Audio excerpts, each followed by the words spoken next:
5:12 local time, Northern Arabian Sea. The water is calm, the wind is light, and visibility stretches perfectly across the horizon. The USS Gerald R. Ford, one of the most advanced aircraft carriers ever built, moves steadily through open ocean at 18 knots. From a distance, she almost appears still, a 100,000-ton island of steel gliding silently through deep blue water.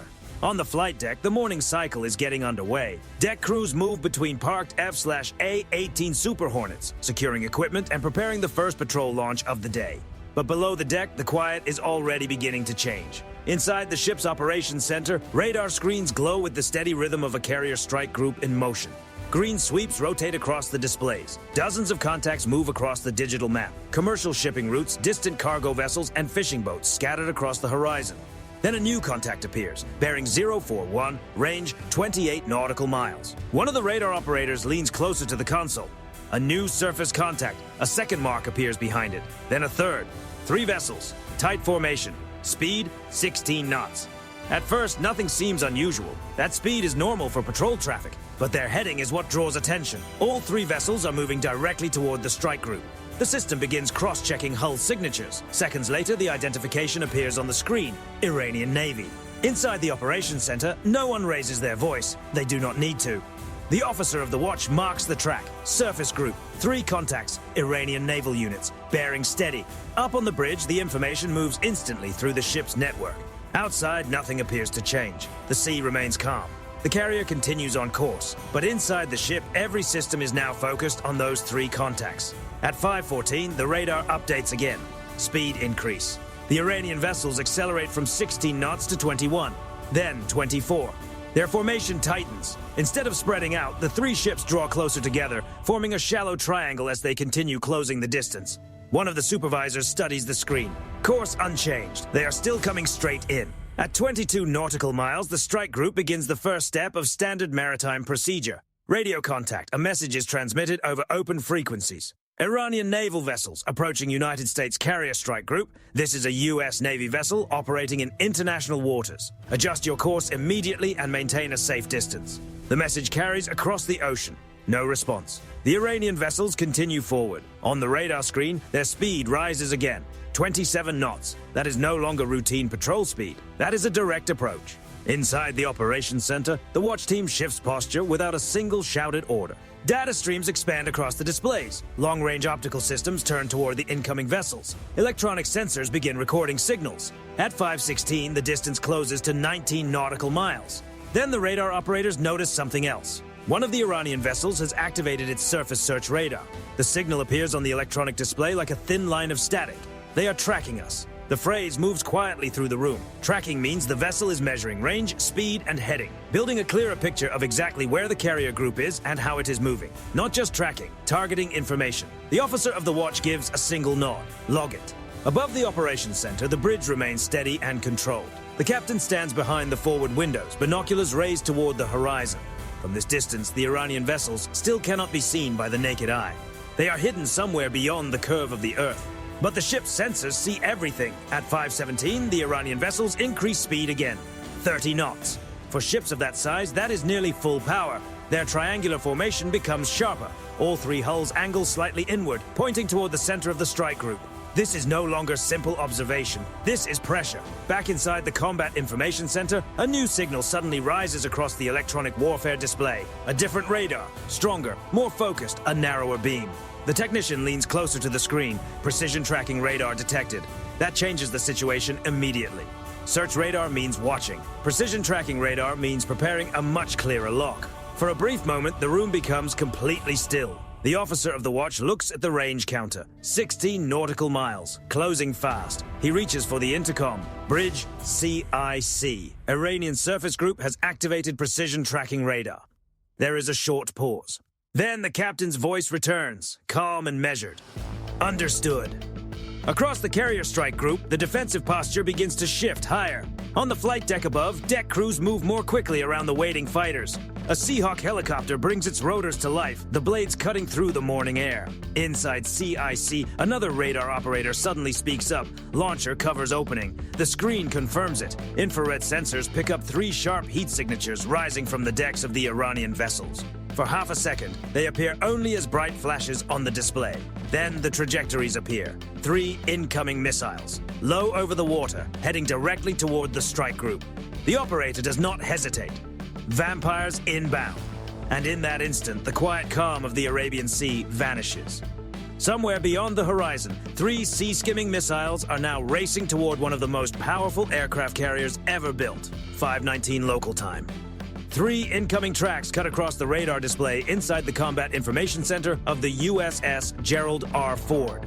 Thin red vectors move across the digital ocean map, fast and low, barely above the surface. Sea-skimming profile. Speed just under Mach 1. The officer of the watch reacts immediately. Confirm tracks. The radar operator answers without looking away from the screen. 3 incoming missiles. Bearing 041, range 14 nautical miles. At that altitude, barely 30 feet above the waves, the missiles are designed to blend into the radar clutter of the ocean surface.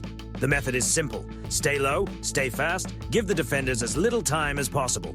But the carrier strike group has already detected them. High above the carrier, the E-2D Hawkeye airborne early warning aircraft catches the launch signatures within seconds. Its powerful radar sweeps across hundreds of miles of sea, feeding data directly into the Aegis Combat Network protecting the fleet. Inside CIC, the intercept solution begins calculating instantly. Time to impact, 90 seconds. The destroyer screen reacts before the carrier ever has a visual on the incoming missiles. 8 miles ahead of the carrier, the USS Arleigh Burke shifts from patrol status to full defensive engagement. Deep inside the destroyer's hull, the vertical launch system unlocks. Across the forward deck, metal hatches slide open. A command moves through the tactical network. Engage. 2 SM-2 standard interceptors ignite inside the launch cells. From the carrier's bridge, sailors see twin pillars of fire rise from the destroyer's bow as the interceptors climb into the morning sky. For a moment, they shoot almost straight upward, leaving bright white trails behind them. Then they roll over and dive toward the incoming tracks, guided by radar data shared across the strike group's network. Inside the Combat Information Center, the countdown begins, SM-2 away. The first interceptor meets the incoming missile 15,000 feet above the ocean. On radar, the contact disappears inside a sudden burst of interference. 1 track is gone, but 2 remain. The surviving missiles adjust automatically, dropping even lower toward the surface of the sea. At that height, the curve of the Earth and the movement of the waves make them harder to track until the final moments. Range now 8 miles. Impact in 40 seconds. The carrier's layered defense moves to the next stage. Another destroyer in the screen, USS Mason, locks onto the 2 remaining tracks. ESSM ready. The evolved Sea Sparrow missile system is built for moments like this. Fast, agile, and designed to stop threats that pass through the outer defensive ring. 2 more launch cells open. Twin interceptors streak away from the destroyer, leaving twisting trails of white vapor across the sky. Inside CIC, the radar operator follows the closing geometry. Intercept in 5, 4, 3. A flash blooms across the radar display. Another track disappears. Only 1 remains. Now the numbers move quickly. Range, 4 miles. Time to impact, 15 seconds. The final missile is flying just above the waves. Its seeker is locked onto the enormous radar profile of the carrier. At this distance, the destroyers no longer have enough time to respond.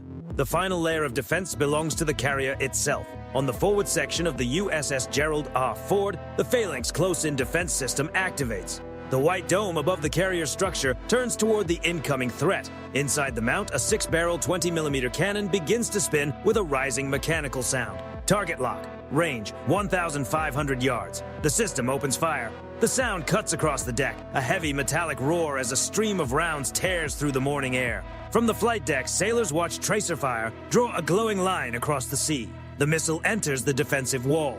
For half a second, it keeps moving forward. Then it breaks apart. A bright burst of fire flashes just over 1,000 yards from the carrier's bow. Fragments scatter across the water and fall harmlessly into the sea. The final missile is gone. Inside CIC, the radar operator exhales. All 3 targets neutralized. But the relief lasts only seconds, because the radar picture updates again. The 3 Iranian vessels are still closing, and this time, the infrared sensors detect something even more serious. Fresh heat signatures appear along their decks. The launch rails are opening again. The officer of the watch leans closer to the screen. 3 new signatures ignite almost at the same time. Another volley. 3 more missiles rise from the Iranian vessels, their rocket motors burning bright as they climb briefly into the air, before dropping low toward the surface of the ocean. The radar operator does not wait. Second wave inbound. Across the carrier strike group, alarms sound again.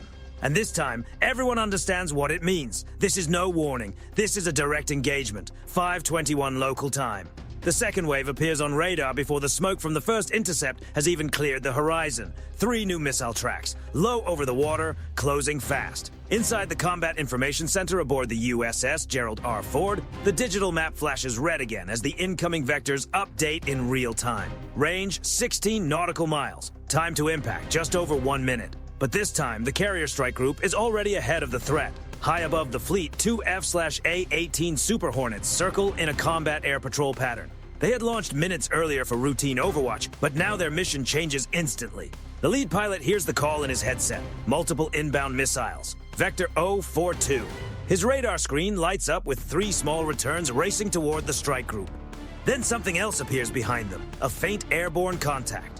Higher altitude, slower speed. The weapons officer aboard the E-2D Hawkeye identifies it first. Iranian targeting drone. The small aircraft is flying several thousand feet above the missile path, acting as a relay platform. From that altitude, it can track the carrier's position and pass course updates to the incoming missiles. Without it, the missiles lose a critical source of guidance. Inside the Super Hornet cockpit, the pilot adjusts course immediately. Contact confirmed. He banks the jet hard to the right, dropping altitude as he accelerates toward the drone.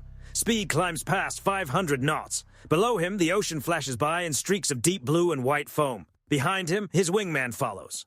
Back inside the carrier's CIC, the defensive network continues calculating intercept paths. Destroyers prepare their missile batteries once again, but the air wing is already moving. The Super Hornet's radar locks onto the drone. Distance 18 miles. The pilot arms his weapon. AIM-12 O selected. The drone continues its steady orbit above the missile tracks, unaware of the fighter closing in from the distance. The pilot presses the trigger. Fox 3. The AIM-12 O AMRAAM leaves the fighter's wing in a sharp flash of flame, climbing rapidly toward the high-altitude target.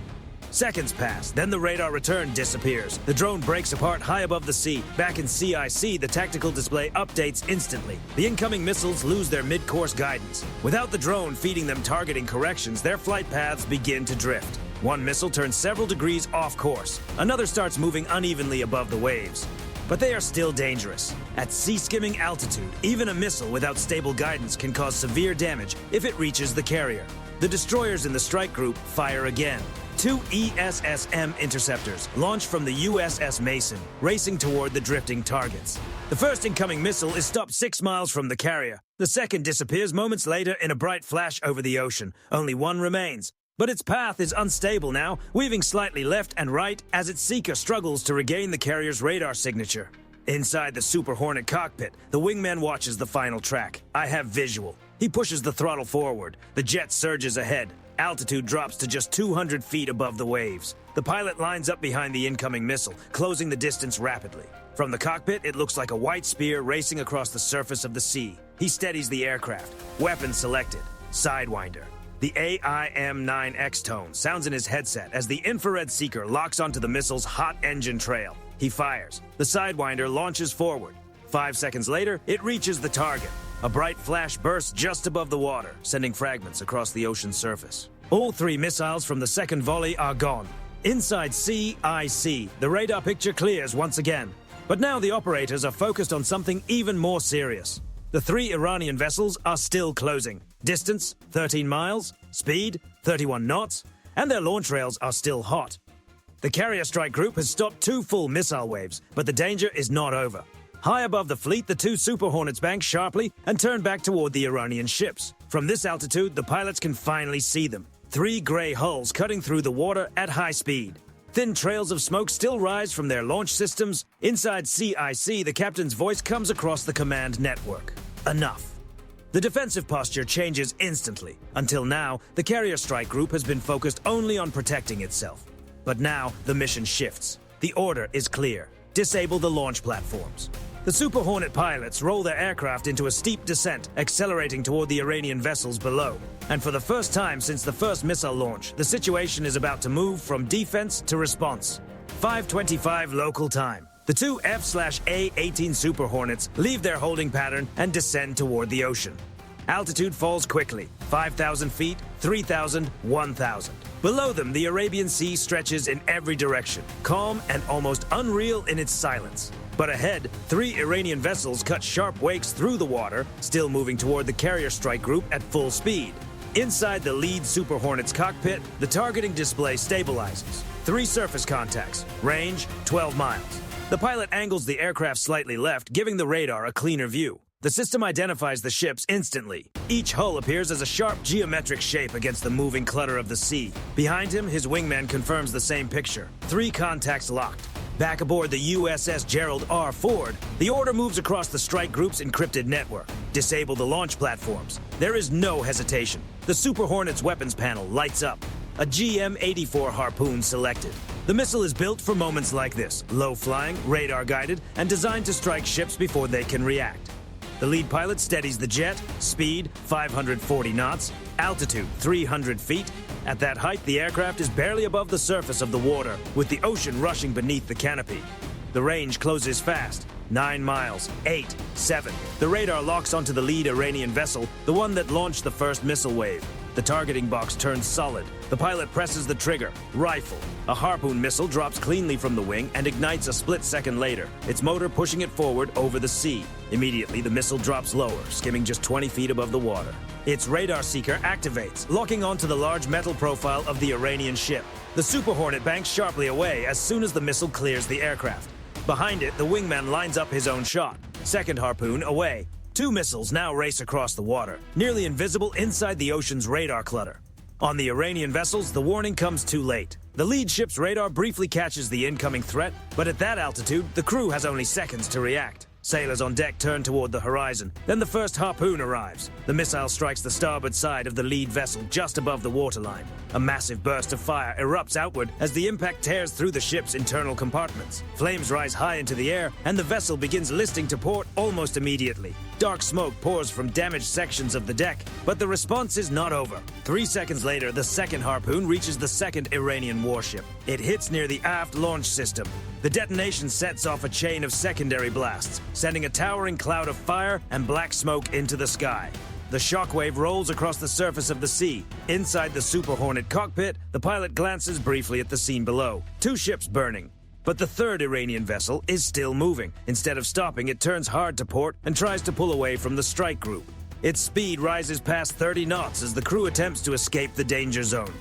Back inside the Combat Information Center aboard the carrier, radar operators track the maneuver instantly. Third vessel altering course. But there is no room left to disappear. High above the water, an MH-60R Seahawk helicopter has already moved into position. Its sensors lock onto the fleeing ship.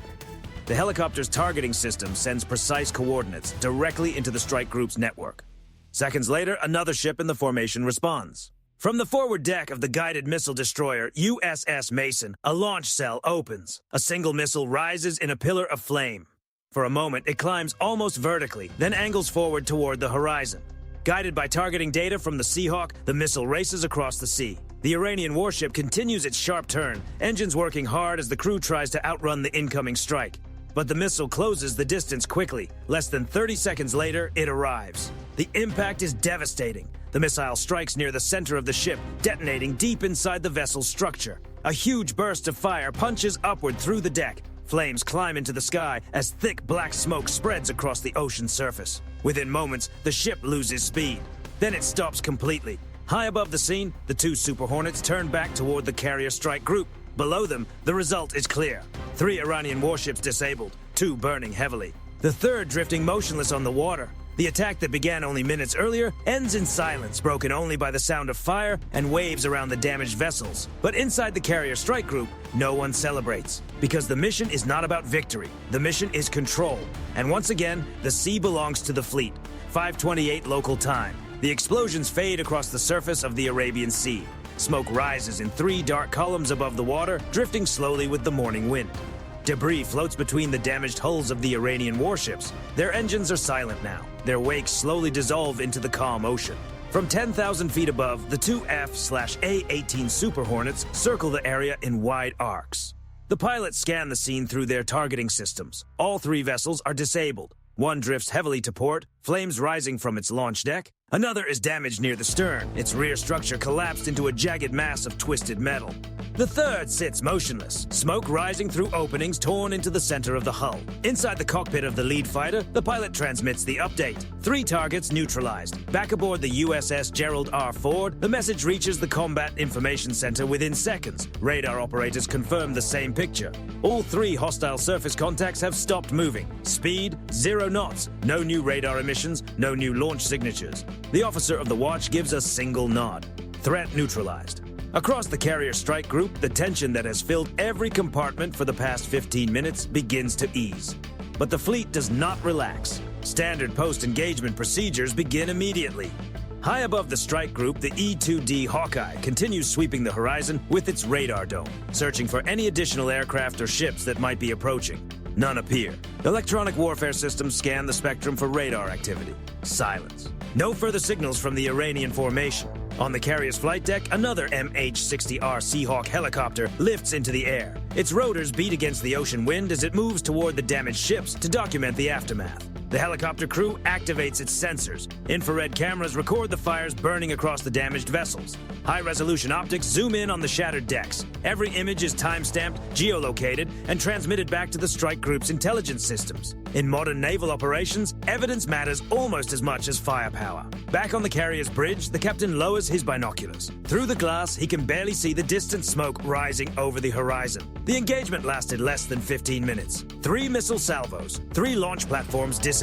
The captain speaks calmly into the command circuit. Log the engagement. Inside CIC, the action is recorded in precise detail. Time of first missile launch. Intercept sequences, air wing response authorization, final target neutralization. Every second is documented. Every radar track is stored, because in a carrier strike group, nothing is ever left to memory. The Super Hornets make one final pass over the disabled ships before turning back toward the fleet. Their engines roll across the sky as they accelerate toward the carrier. Within minutes, the massive flight deck of the USS Gerald R. Ford appears beneath them like a floating runway stretched across the sea. One by one, the fighters catch the arresting cables and roll to a stop. Deck crews rush forward, guiding the jets into position. Engines power down. The pilots climb out, helmets tucked under their arms. No one cheers. There are no celebrations, only quiet professionalism. Because for the sailors aboard the strike group, this is not a story of victory. It is a reminder of something far more important. An aircraft carrier is never alone. The Gerald R. Ford is not just a ship. The Ford may be the largest warship ever built, but it does not operate alone. Its strength comes from the network surrounding it. Destroyers with layered defensive systems, airborne radar watching hundreds of miles of sky and sea, strike fighters capable of reaching threats far beyond the horizon, satellites, sensors, and data links feeding information into one coordinated system. When those 3 Iranian warships launched their missiles, they were not challenging a single ship. They were facing an entire fleet, and a fleet responds as one. The Seahawk helicopter circles once more above the damaged vessels before turning back toward the carrier. Behind it, the 3 disabled ships drift silently across the open water. The sea begins to swallow the smoke. And within the carrier strike group, operations continue almost exactly as they did before the first missile appeared on radar. Jets refuel. Radar sweeps the horizon. Sailors return to their stations. Because out here, far from any coastline, the mission never truly stops. The ocean may look calm, but every sailor in the strike group understands the reality. Out here, the next threat can appear without warning. And when it does, the fleet will be ready. The surviving missiles adjust automatically, dropping even lower toward the surface of the sea. At that height, the curve of the Earth and the movement of the waves make them harder to track until the final moments. Range now 8 miles. Impact in 40 seconds. The carrier's layered defense moves to the next stage. Another destroyer in the screen, USS Mason, locks onto the 2 remaining tracks. ESSM ready. The evolved Sea Sparrow missile system is built for moments like this. Fast, agile, and designed to stop threats that pass through the outer defensive ring. 2 more launch cells open. Twin interceptors streak away from the destroyer, leaving twisting trails of white vapor across the sky. Inside CIC, the radar operator follows the closing geometry. Intercept in 5, 4, 3. A flash blooms across the radar display. Another track disappears. Only 1 remains. Now the numbers move quickly. Range, 4 miles. Time to impact, 15 seconds. The final missile is flying just above the waves. Its seeker is locked onto the enormous radar profile of the carrier. At this distance, the destroyers no longer have enough time to respond. The final layer of defense belongs to the carrier itself. On the forward section of the USS Gerald R. Ford, the Phalanx Close-In Defense System activates. The white dome above the carrier's structure turns toward the incoming threat. Inside the mount, a 6-barrel 20mm cannon begins to spin with a rising mechanical sound. Target lock. Range, 1,500 yards. The system opens fire. The sound cuts across the deck. A heavy metallic roar as a stream of rounds tears through the morning air. From the flight deck, sailors watch tracer fire draw a glowing line across the sea. The missile enters the defensive wall. For half a second, it keeps moving forward. Then it breaks apart. A bright burst of fire flashes just over 1,000 yards from the carrier's bow. Fragments scatter across the water and fall harmlessly into the sea.